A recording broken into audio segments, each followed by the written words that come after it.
Today, Sunday, is not a day for me to point any finger at anybody, be that a government minister, be that an organization, be that any institution about the coronavirus pandemic and the resurgence that we've been witnessing in the UK and across many parts of the world too. Today, as you can see, I'm adopting the posture of the thinking man. Le Penseur by the sculptor Auguste Rodin, that bronze statue that is an image of philosophy. Why? Because I just want to spend a few very short and precious minutes to think about all the people who are struggling with this virus and with the consequences of this virus. And in so doing, as you can see, I've tried to recreate, not very successfully, I'm afraid, but I've tried to recreate an image of the coronavirus, the new coronavirus behind me as my background today. So welcome to number 37 of Arm Wrestling with COVID-19 in London. Just think of all the people who are going through difficult times today, yesterday, tomorrow, with the resurgence in the numbers. The number of cases are almost becoming unstoppable. We haven't yet had time to pause and consider those large numbers of cases that are being reported to us. The deaths that are beginning to creep up despite the lag in reporting. Well over 40,000 deaths. So many people ending up yet again in hospital or in ICU, according to the reports I read. It's scary, isn't it? It really is scary. And I don't know why, maybe it's because it's been going on for 6-7 months that it's beginning to impact me personally more than it did in the first wave, before we had that lull during those couple of months in summer. Listen, just think of the human factor involved here. Not the medicine, not the epidemiologists, not the statisticians, not the people who come and pretty much say the same things but with different words, not the politicians who are desperately struggling to prove that they're in control when they know and we know that they're not in control. First, because this is really new uncharted territories, uncharted waters, and therefore we're basically doing a trial and error, and we, the human beings, are the guinea pigs. Or alternatively, because they haven't got the skills, the capacity, the mettle to be the political leaders that we need today in this pandemic, in this existential crisis that we in the UK, across 4 nations, but also across the world, are facing. So today, instead of speaking about that and pretty much repeating what I've said in previous episodes of my YouTube, I'm just going to leave with you a few thoughts about some of the people who are struggling. Let's start with the students, the university students, the college students, even those going to for their GCSEs this year. I mean, you know the stories, you've heard it. Quarantines in Glasgow, here, there, everywhere, students not allowed to leave university and go back home for weekends or for their Christmas holidays. How do they feel? Those are freshers. I mean, I remember my university years, whether in France or in the UK. It was exciting, new adventures, new things to learn, new people to see, new relationships to weave. All this is now stopped. It's halted. And people are basically staring like I'm doing thinkingly, I assume, in front of my computer today. they are in a difficult position. And much as they sometimes get upset and they go and celebrate and have one drink too many, or they congregate in groups of more than 6, you can understand that a 17 or an 18 or a 19-year-old who has so much expectations for fun in those formative years is now being told, behave like a middle-aged adult, be responsible, don't go out, don't try new experiments, just stick to your online courses, and that's it. It's difficult.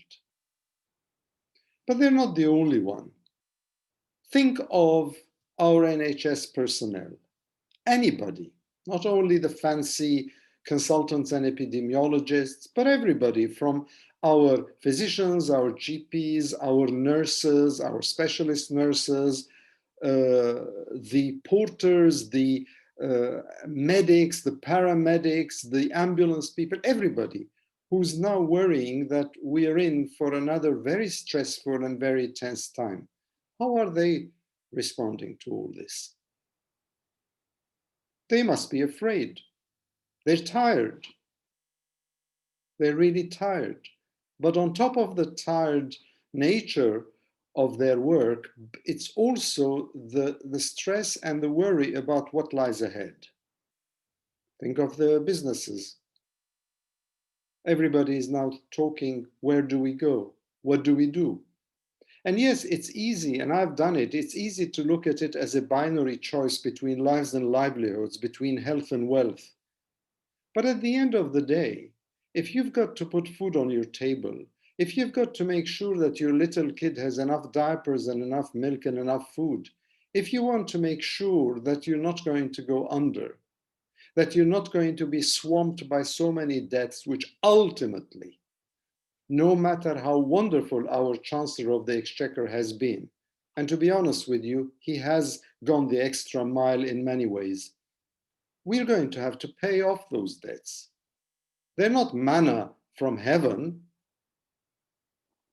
How do they feel when they see that we are having a repeat, in a different way, granted, but still a repeat, of what happened in March and April, when we somewhat bungled in our efforts and we got all those unfortunate and sad deaths? What about people planning for weddings, for baptisms, for funerals even?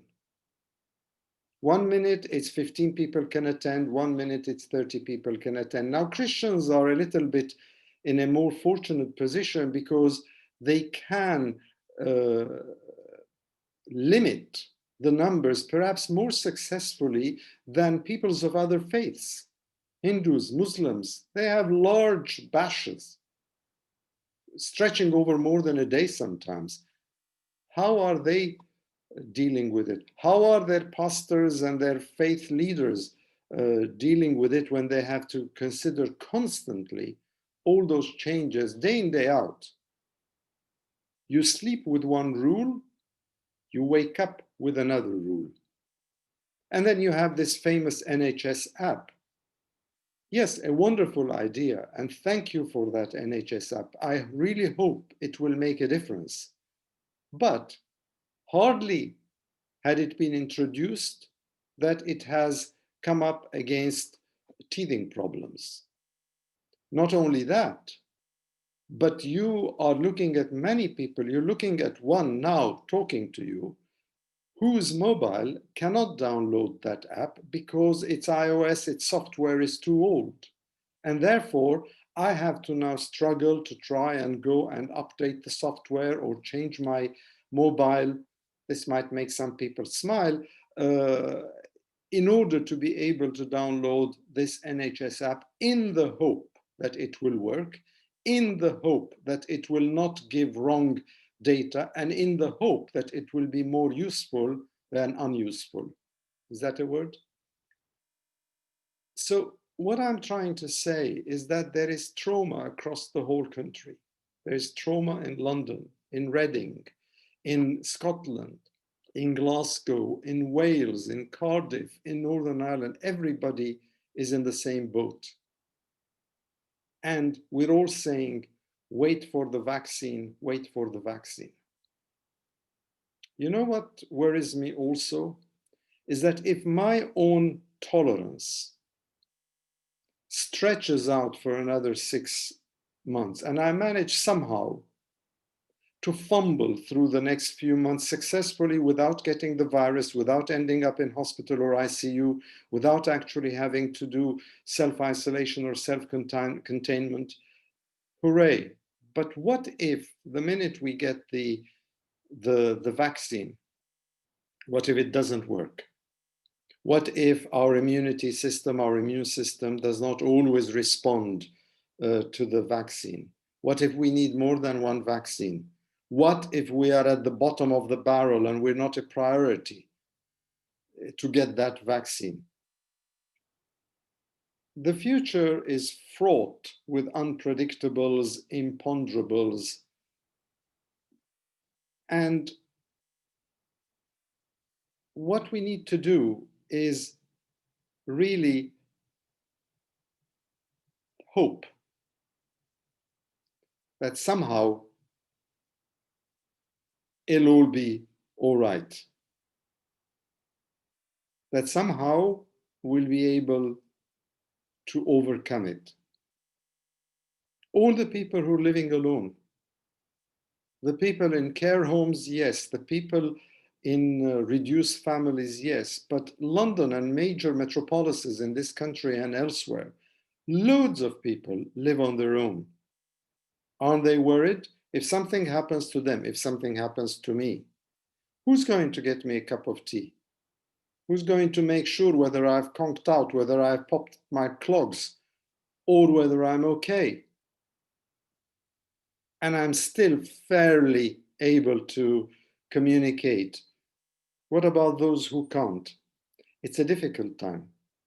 And this is why I just wanted to highlight some, only a few small categories. There are loads more of people who are going through this difficult period, this process of adapting to more months of the same thing, of the same fear, the same stress, the same trauma. And eventually it begins to tell, it begins to wreak havoc with your mental state. It begins to make you think a little bit differently. And it is then that I worry even more. So today is a Sunday. Sunday used to be the Lord's Day, a special day, for me at least. Now, Sunday is like any other day.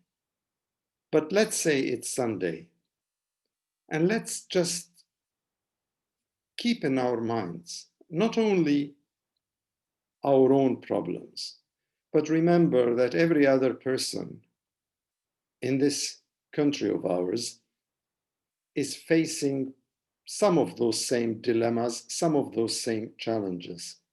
And if we really want to be magnanimous and reach out, think of the people far, far less fortunate than us. Don't only look at the half-empty glass, try to look at the half-full glass. It's difficult, I know, but what about the people in refugee camps? What about the people in Yemen? They don't have a health system. How are they coping? How are the people in Syria coping? How are the people in many, many other countries? And I can sort of talk to you about many, many countries now, but I'm sticking to my own neighborhood I know something about. How are they going to cope? They're human beings after all, just like us.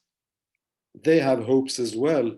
It so happens that their hopes have been stymied, been dwarfed far, far more than ours. So, understanding, empathy, consideration.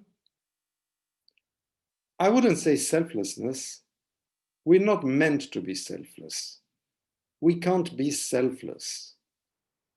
But let us try to be a little bit less selfless.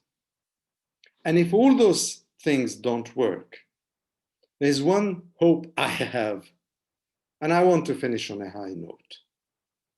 Spitting image is back.